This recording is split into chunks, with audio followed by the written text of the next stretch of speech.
Snapdeal एक समय में इंडिया के सबसे पॉपुलर ई कॉमर्स प्लेटफॉर्म में से एक हुआ करता था और मात्र 6 सालों में ये देश की दूसरी सबसे बड़ी ई कॉमर्स कंपनी बन गई थी। जब स्नैपडील पीक पर था तब इसकी वैल्यूएशन थी $6.5 बिलियन और दोस्तों इसके इन्वेस्टर्स थे sir Ratan Tata, eBay, SoftBank, Nexus Ventures जैसी बड़ी कंपनीज। लेकिन फिर 2016 के बाद अचानक से स्नैपडील का मार्केट शेयर 25% से गिरकर सिर्फ 4% पर आ गया। यहाँ तक तो यह कंपनी 2017 में बैंकरप्ट होने की कगार पर पहुँच गई थी। तो आखिर दोस्तों सवाल ये उठता है कि $1 बिलियन की फंडिंग के बाद भी स्नैपडील फ्लॉप कैसे हो गया? सेलर्स ने इनके प्लेटफॉर्म से मुंह क्यों मोड़ लिया? अभी दोस्तों स्नैपडील कैसा परफॉर्म कर रहा है और क्या दोस्तों आने वाले सालों पर यह अपनी पोजीशन वापस हायर कर सकता है? आइए इन सभी सवालों का जवाब हम डिटेल में समझते हैं आगे इस वीडियो में। दोस्तों स्नैपडील की शुरुआत कुणाल बहल और रोहित बंसल ने 2010 में की थी। उस समय इंडिया में इसका एक ही कॉम्पिटिटर हुआ करता था, वो है फ्लिपकार्ट। लेकिन आज जहाँ फ्लिपकार्ट का मार्केट शेयर है 50%, वही स्नैपडील का सिर्फ 4% के आसपास। अब स्नैपडील ने अपने शुरुआती सालों में तो खूब कमाल दिखाया था, बहुत बड़ी संख्या में सेलर को खुद से जोड़ा,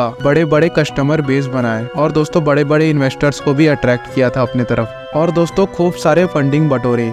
लेकिन दोस्तों धीरे धीरे इस कंपनी के सुनहरे दिन खत्म होने लगे थे। सेलर्स इसे छोड़कर जाने लगे थे, कस्टमर से मिलने वाले शिकायत का लंबा चौड़ा सिलसिला शुरू हो गया था और यहाँ तक कि इस कंपनी में काम करने वाले एम्प्लॉयज भी इससे मुंह मोड़ने लगे थे। लेकिन दोस्तों ये सब हुआ क्यों, आइए आगे वीडियो में जानते हैं। अब अगर हम सबसे पहले कस्टमर्स की प्रॉब्लम को समझे तो मैक्सिमम प्रोडक्ट उन्हें डिलीवरी डेट क्रॉस हो जाने के बाद मिला कर रहे थे। इसके अलावा दोस्तों वो ऑर्डर कुछ और करते थे और उनको रिसीव कुछ और चीज होती थी। जैसे कि चेन्नई की एक लड़की ने स्नैपडील से 12,000 का एक फोन ऑर्डर किया, लेकिन उसको दोस्तों पैकेट के अंदर फोन की जगह ईंट का एक आधा टुकड़ा मिला। इसके अलावा दोस्तों लास्ट ईयर नवंबर में स्नैपडील के एक कस्टमर ने रिव्यू पोस्ट किया कि उसने एक फ्लैशलाइट टॉर्च ऑर्डर किया था, लेकिन उसकी जगह उसे ड्रीमर रिसीव हुआ। और दोस्तों इसी तरीके की कमेंट राइज करने वाले काफी कस्टमर हैं, जिन्हें कभी फेक प्रोडक्ट मिले तो कभी डिलीवरी लेट हुई और तो और कभी रिफंड ही नहीं मिला। बेसिकली दोस्तों ये गड़बड़ियाँ स्नैपडील की वर्स्ट मैनेजमेंट की वजह से हो रही थी, क्योंकि इनके पास पार्सल्स को चेक करने का कोई प्रॉपर प्रोसीजर ही नहीं था, जिसका फायदा उठा रहे थे दोस्तों फेक सेलर और फंसते जा रहे थे आप और हमारे जैसे कस्टमर। यही वजह थी दोस्तों कि लोग इस प्लेटफॉर्म को हमेशा के लिए बाय बाय कर अमेज़न और फ्लिपकार्ट जैसे प्लेटफॉर्म पर शिफ्ट होने लगे थे। अब दोस्तों बात करें सेलर्स की, तो वो भी कस्टमर की तरह स्नैपडील से बहुत ही ज्यादा निराश हो चुके थे और दोस्तों उन्होंने भी धीरे धीरे यहाँ से मूव करना शुरू कर दिया। अब शुरुआती दिनों में तो ज्यादा से ज्यादा सेलर स्नैपडील से जुड़ना चाहते थे, क्योंकि दोस्तों यह उनके लिए बहुत ही ज्यादा प्रॉफिटेबल प्लेटफॉर्म था।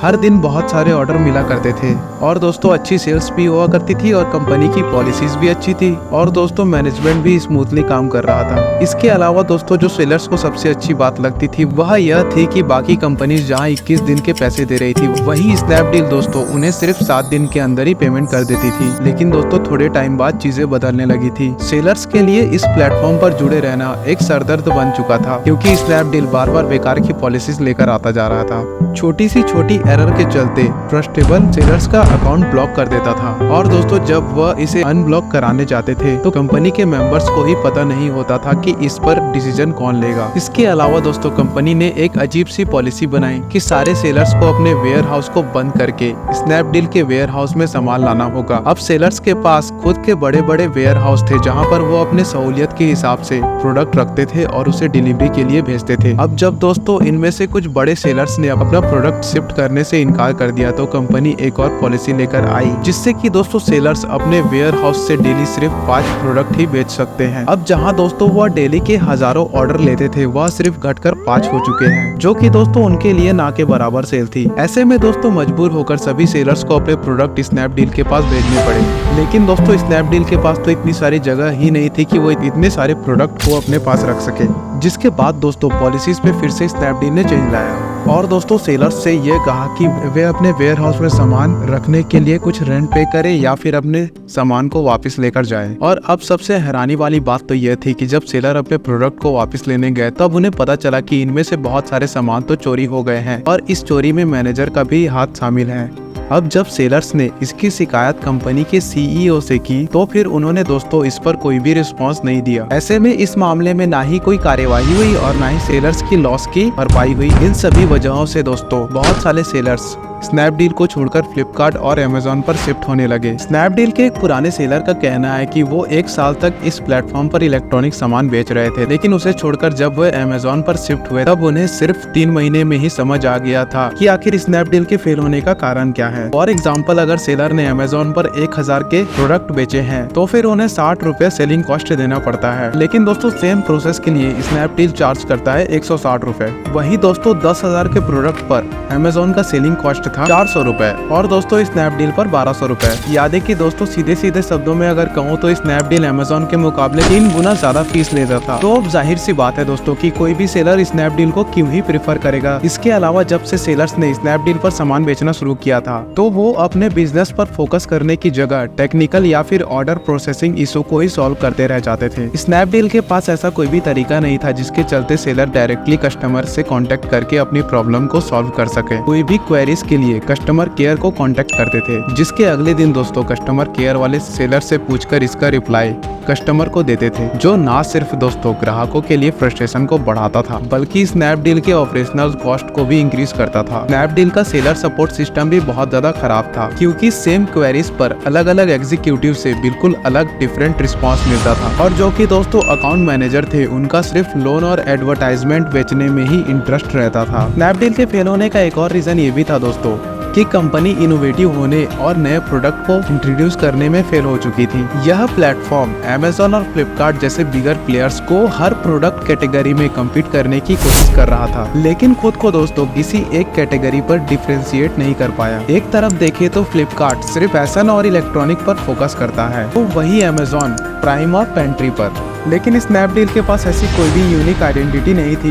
इनका ज्यादातर फोकस डिस्काउंट देने पर रहता था, ना कि बेटर यूजर एक्सपीरियंस प्रोवाइड करने में और लॉयल कस्टमर बेस बनाने में। एक तरफ तो दोस्तों स्नैपडील कंपनी के इंटरनल इश्यूज को ही सॉल्व नहीं कर पा रहा था और दूसरी तरफ दोस्तों वो इन्वेस्टर से पैसे लेकर तेजी से अलग अलग स्टार्टअप को एक्वायर कर रहा था। दोस्तों स्नैपडील ने 14 एक्विजिशंस और 5 इन्वेस्टमेंट किए थे, जिसके लिए कंपनी ने $6 मिलियन से भी ज्यादा पैसा इन्वेस्ट किया था। इसके एक्वायर किए गए स्टार्टअप्स में फ्रीचार्ज, सोपो, रिड्यूस डाटा, ग्रैबॉन, यूनिकॉमर्स और भी ऐसे कई सारे स्टार्टअप्स थे, लेकिन इन 6 सालों में स्नैपडील इनमें से किसी भी स्टार्टअप को अच्छे से रन नहीं कर पाया। और हाँ दोस्तों, स्नैपडील की बर्बादी में सबसे बड़ा कारण इनके लीडर्स भी थे, क्योंकि दोस्तों कंपनी के सारे डिसीजंस सिर्फ 2 CEO लिया करते थे और इनमें किसी भी सीनियर मैनेजमेंट की राय नहीं ली जाती थी। बार बार बनाई गई खराब पॉलिसीज ने भी कंपनी के एम्प्लॉयज और सेलर्स को काफी ज्यादा परेशान किया, जिसके बाद दोस्तों बड़ी संख्या में रिजाइन देकर वो दूसरी जगह शिफ्ट होने लगे। स्नैपडील को अपने ग्रोथ स्टेज पर अपने इन्वेस्टर्स से काफी ज्यादा पैसे मिले थे,